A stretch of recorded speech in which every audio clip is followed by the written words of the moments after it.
talaga. Pero kung kabalo siya nga wala na kwarta, sila ay mo distansya. Tinuod no, musupak man ka.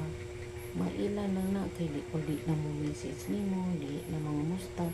Pero kung naa pa kay kwarta, sige na siya og message nimo kay hamot pa man ka. Pero karon bao na yung distansya, nakalimtan ka na.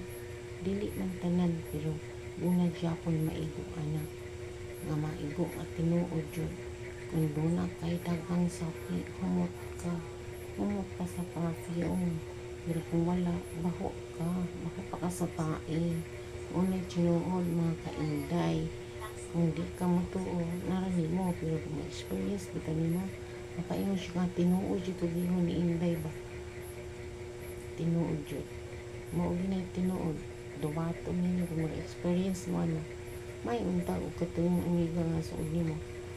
Dili mo distansya, kay tabangan sa ka. Pero wala man, yung kalimtan ka. Ang imong taba, ang bali wala na. Kung gitabangan mo siya sa una.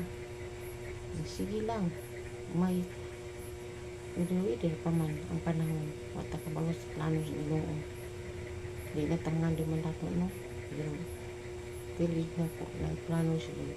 Ano to? Thank you for watching mga kainday. Happy Saturday night mga kainday. God bless us all.